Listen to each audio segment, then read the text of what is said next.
boat. Donc ça va être assez minable là. 13h37, on va apprendre 20 mots. Dans quelques semaines, quand je regarderai cette vidéo, je me dirai putain, je me suis quand même amélioré et je me suis amélioré rapidement alors que je partais de loin, je partais de zéro.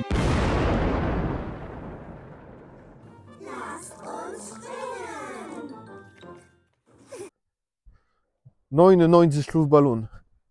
Aujourd'hui, premier bilan après la première semaine d'apprentissage de l'allemand. Donc vous allez voir si c'est une catastrophe ou si c'est mieux que prévu.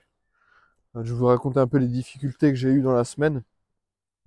On va voir aussi quels outils j'ai utilisés, comment je vais adapter peut-être mon plan pour les semaines à venir.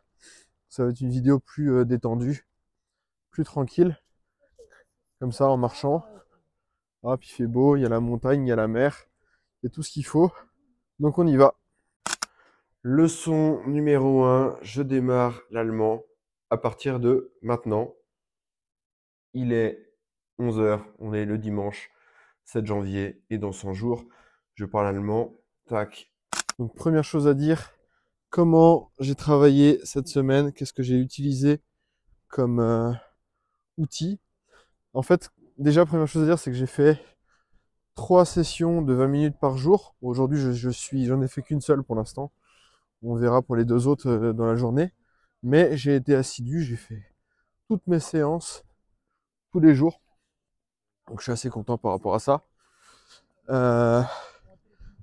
En règle générale, qu'est-ce que je faisais? Je faisais une session de vocabulaire où j'apprenais à peu près 20 mots par jour. Une deuxième session qui était plus une session de grammaire et de compréhension de la structure de la langue. Et une troisième session qui était de l'écoute pure. En fait, voilà, j'utilisais d'abord, il faut un peu de fuel, quoi. Il faut du vocabulaire, sinon on n'apprend pas la langue. Ensuite, il faut savoir bien comment on assemble les mots. Et ensuite, c'est plutôt pour faire confiance à ce que j'appelle l'apprentissage un peu inconscient. C'est un peu troublant, en fait, on se rend pas compte, mais notre cerveau inconsciemment identifie des schémas et ça permet d'apprendre beaucoup plus facilement. En fait, on apprend beaucoup plus avec l'inconscient qu'en étant actif, mais c'est important d'avoir les deux.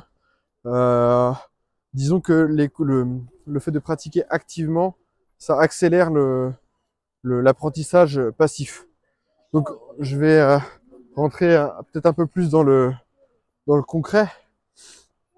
Qu'est-ce que j'ai fait? Moi, pour le vocabulaire, j'ai utilisé principalement 2 outils.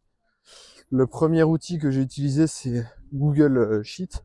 Évidemment, je traduisais les mots un par un, mais j'ai une liste de 2000 mots, les 2000 mots les plus courants utilisés dans la langue française. Je les traduis 20 par 20 mots tous les jours.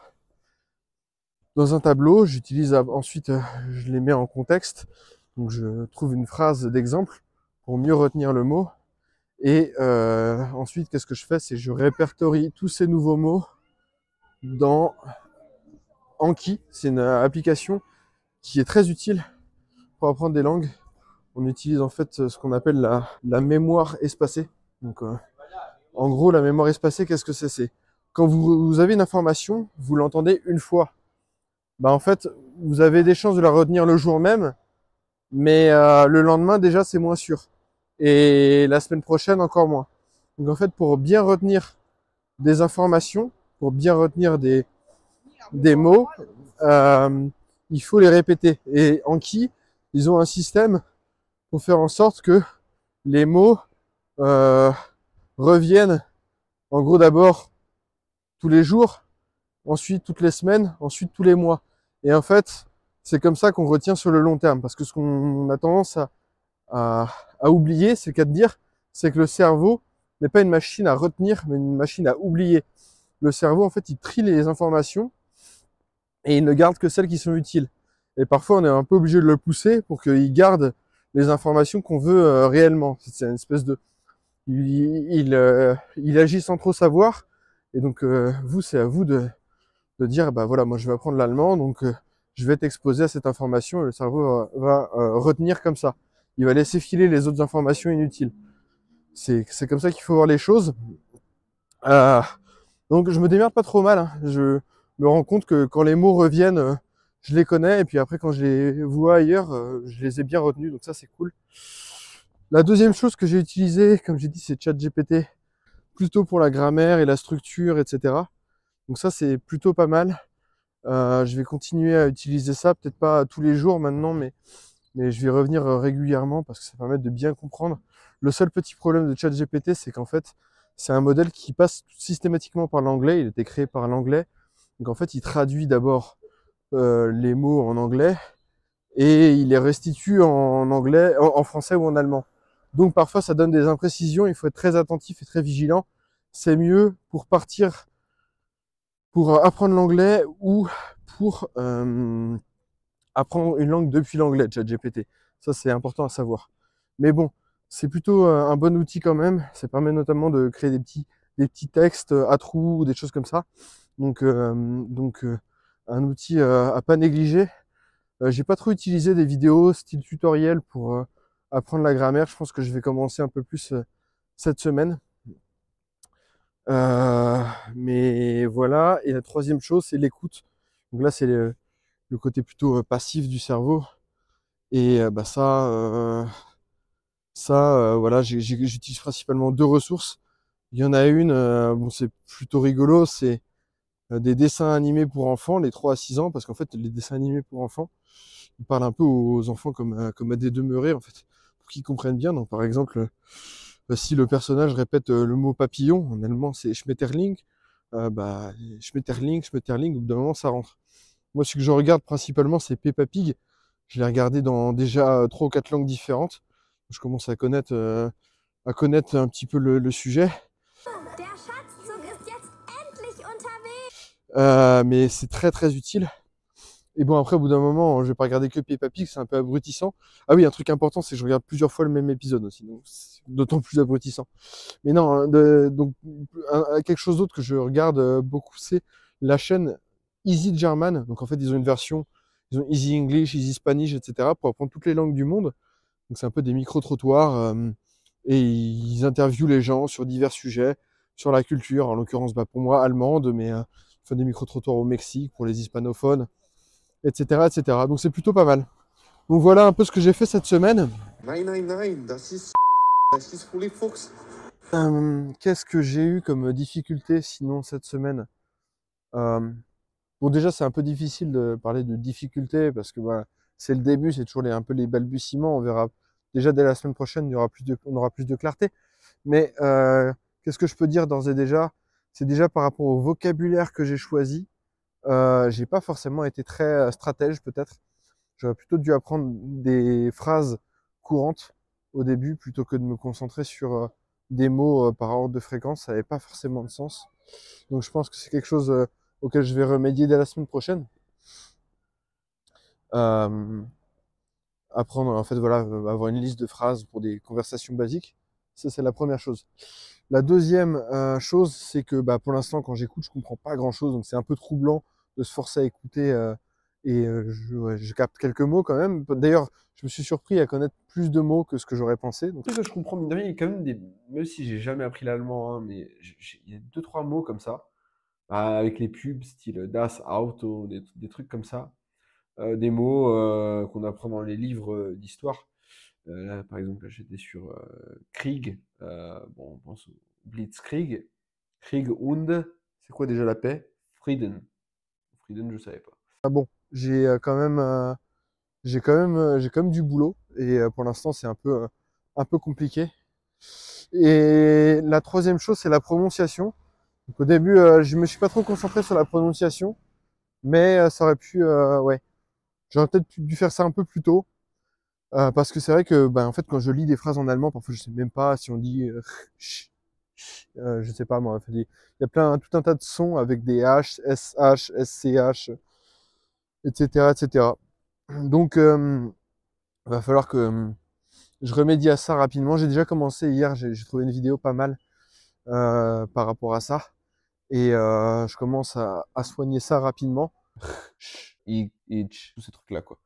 Comme ça, je vais pouvoir parler beaucoup plus rapidement.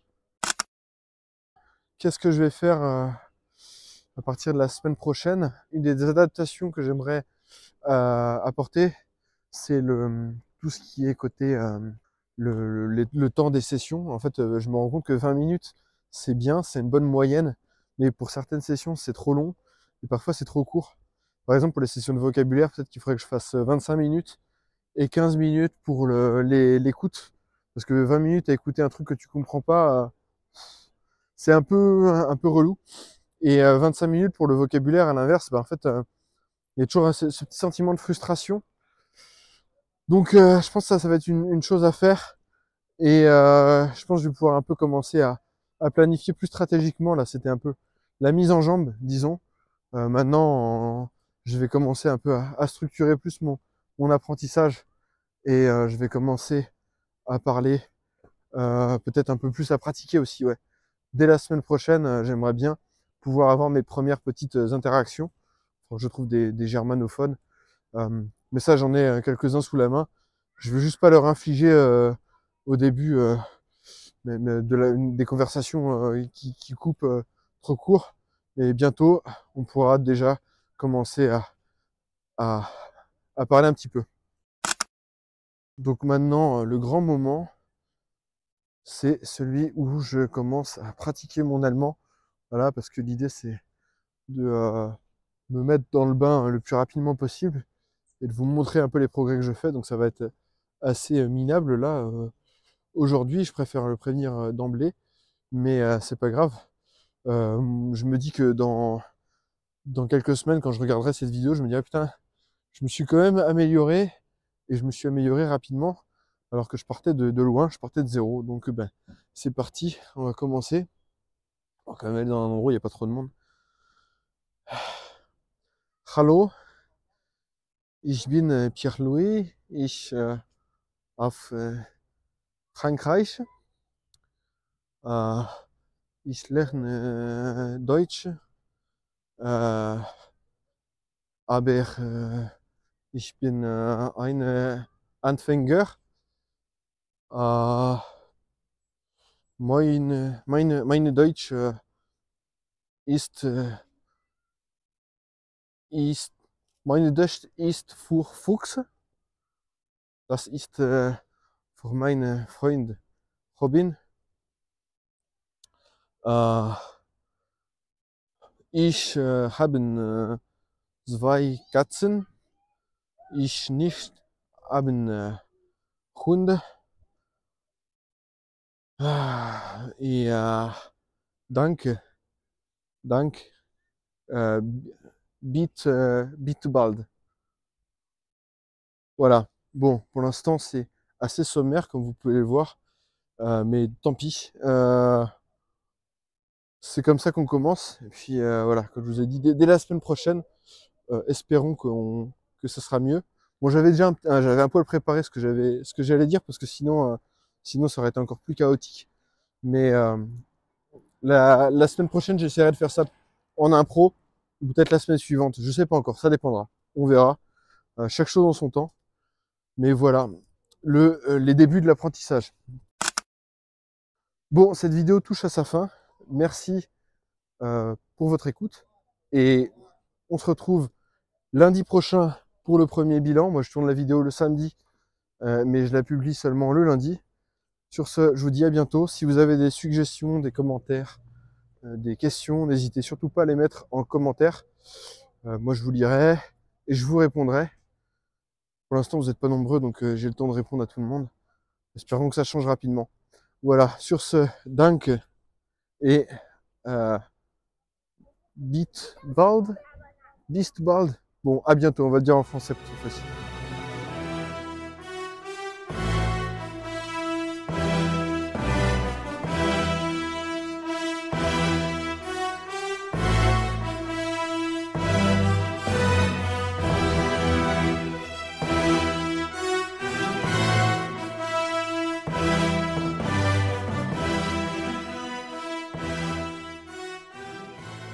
Boat.